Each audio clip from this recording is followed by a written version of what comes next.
When we look around our living rooms or our houses or even our offices at work, we see lots of things around and we take them for granted as though they've always been there. Never thinking to ourselves, I wonder when they were invented. Now, some items have been around for a lot longer than you would ever imagine. And you think they were recent, would you? And on the other side, there are items that you thought were invented maybe 100 million years ago, exaggeration, and yet they were invented much more recently than you think. So that's what we're going to do today. We're going to talk about all these items and work out and shock you as to when they came on the scene. So let's get on with it. Artificial intelligence. I know you love it or you hate it, but there's one thing I can tell you, not as recent as we may think. Now, the actual phrase artificial intelligence was coined as far back as 1955. It was mentioned in a conference by John McCarthy. Don't know what they were talking about, but examples go back further with a guy called Arthur Samuel. He developed a program to play drafts or checkers in 1952 that could learn the game independently. So AI, mainstream, as we all remember, came into action with robots manufacturing cars on production lines. This caused many industrial disputes because people were fear of losing their jobs. Well, the robots were making the cars for them. And this was in 1961. Now, the robot was called Unimate, and it operated for General Motors. Now, in the mid-1990s, when home computers had artificial intelligence, and that was when it started to rapidly expand over the years. It had been a dream, though, already for thousands of years. And many may worry where it's going to end. This reminds me of that song, In the Year 2525, that hit record by Zager and the Evans in 1960s. I think he was a little bit of a Michel Nostradamus. If you haven't heard the record, pop it on. It's worth listening to. Moving on with technology again, we're talking about emails. Now, what do you reckon? 1990s? No. Long before the World Wide Web. A guy called Ray Tomlinson, he sent his first email in 1971. Now, he did send it from one computer to another in the same room, and it was through physical wiring. With the message, QWERTY, which is the top of the keyboard, isn't it? But he used the @ symbol to differentiate between the user's name and the destination, just as we do today. It's never changed. Now, the @ symbol is also known as the apparand or the ampersand. Look at these names, what they call the @ symbol in other languages. Some of them were quite funny. But the original use of the @ symbol, we saw it on typewriters many years ago. It was originally to denote a rate of when dealing with merchant prices. So therefore you could say 25 sheep at so much money will equal this. Now, this one's a bit of a corker. The post-it note. I'd have thought it had been around for a millennium. Well, not quite that. But the idea wasn't launched until 1968. And the only reason was because of the type of glue that somebody had invented, Dr. Spencer Silver. Now, he got this type of glue that could stick to paper, and you could re-stick it time and time again without ripping the paper, and that was the important thing. But they didn't know what to do with it. And it wasn't until 1974 they started testing it to see if they could stick it on yellow pieces of paper. But we did not see those yellow notes in our offices until 1980. The idea is to pull off a note, write on it and stick it on a keyboard or on a book or on a monitor, just to remind yourself of what you got to do in your working day. 1980s, eh? Food. Well, I'm saying food here, but we are actually going to be talking about McDonald's. So forgive me. Now, a McDonald's quarter pounder, even though burgers have been around for many years, the quarter pounder first came out in 1971, with the Egg McMuffin being introduced the following year in 1972. Now, that was the bit that surprised me. However, the UK would not see its first burger because McDonald's didn't hit us until 1974, where it landed in Woolwich on the 13th of November that year. The prices: a hamburger 15p, a quarter pounder 40p, and a cheeseburger setting you back 21 pence. Cheap night out, eh? If you don't like food. I shouldn't say this, people love McDonald's, I know. But UK, we are blessed with 1,493 outlets. While interestingly, Iceland got their first McDonald's as late as 1993. But by 2009, every restaurant in Iceland had gone. It was a complete failure. The Icelandic people couldn't stand them. Technology again, eh? Now, do you remember your first digital camera? You probably held a handful of pictures with a resolution of 1 to 2 megapixels, and we thought it was great in the late 90s. But the digital camera was first looked at as far back as 1975. It had a resolution of 0.01 megapixels, and the camera weighed over 3.5 kilograms and weighed the same as a toaster. The picture was actually recorded on a cassette tape, and it took 23 seconds to develop just one image, and it only did that in black and white.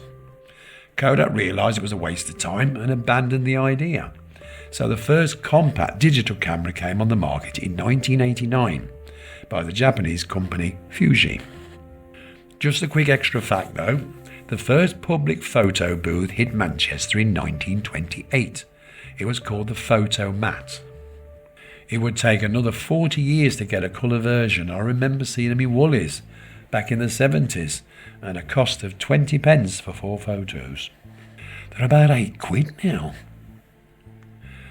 In 1973 we saw the very first mobile phone by Motorola, and it looked and was as heavy as a house brick with a suitcase full of batteries, would hold your charge for 30 minutes and would take 10 hours to charge up. And for this, small costs in today's money of £7,000. So if you're fed up with mobile phones being so ubiquitous, then Martin Cooper, the inventor, was to blame. Or to thank if you're a browsing addict. The smartphone, with a touchscreen and email plus apps, was first introduced in 1994. The IBM Simon Personal Communicator. 1996, the Nokia communicator with calendar and a few apps, but it still had physical buttons, just like the BlackBerry in 1999.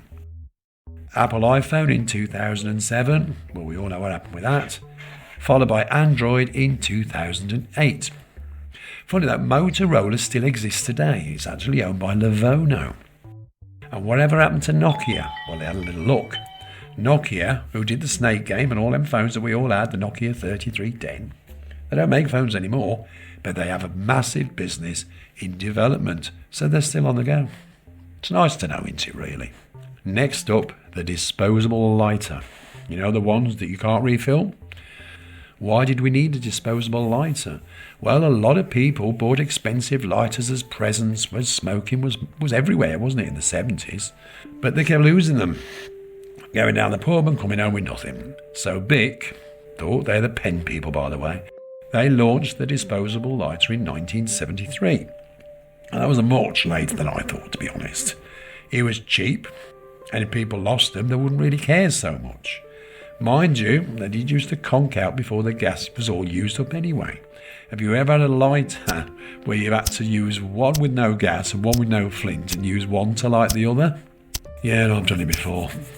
Or you go down the pub and you pick up the empty lighter that was left on the table that you should have thrown away, or somebody should have thrown away, or furthermore, you either go down the pub and you come back with about 10 lighters, or you come back with none. The lighter was equipped with an adjustable flame, as opposed to the Zippos where you just got the same flame regardless. The company Bic is the same name as the founder. His name was Marcel Biche. He established an affordable biro pen in 1950. However, the first ballpoint pen came about in 1938 by a fellow called Laszlo Biro, a Hungarian journalist who just got fed up with messy fountain pens. So, 1938. What do you think? Now, can you recall those cans of pop or those cans of beer where you pulled the tabs away and you had to chuck them? Yeah? But nowadays you pull them and they don't go anywhere, they stay with the can.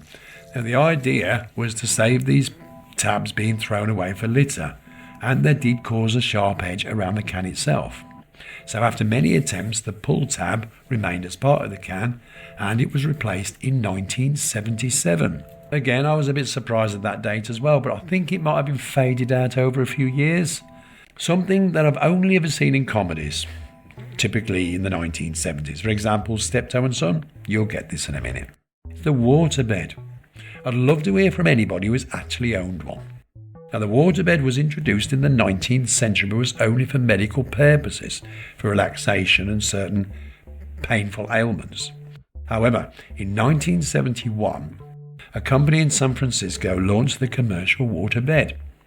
And during the mid-1970s, waterbeds made up for 22% of all bed sales, but they soon failed as people went off them. The novel idea of waterbeds would have electronic heaters to warm up the water to the temperature they desired, and if you got into that bed, you'd be absolutely freezing without the heater on. Waterbeds also included a pump in order to circulate the water around. I don't like the idea of electricity and water, but I'm sure they were safe. Many people thought they looked more comfortable until they actually tried one. And there were reports of people actually being seasick. You're never going to believe this. I've just looked this up on Amazon. Do you know you can still buy a waterbed today? How about that?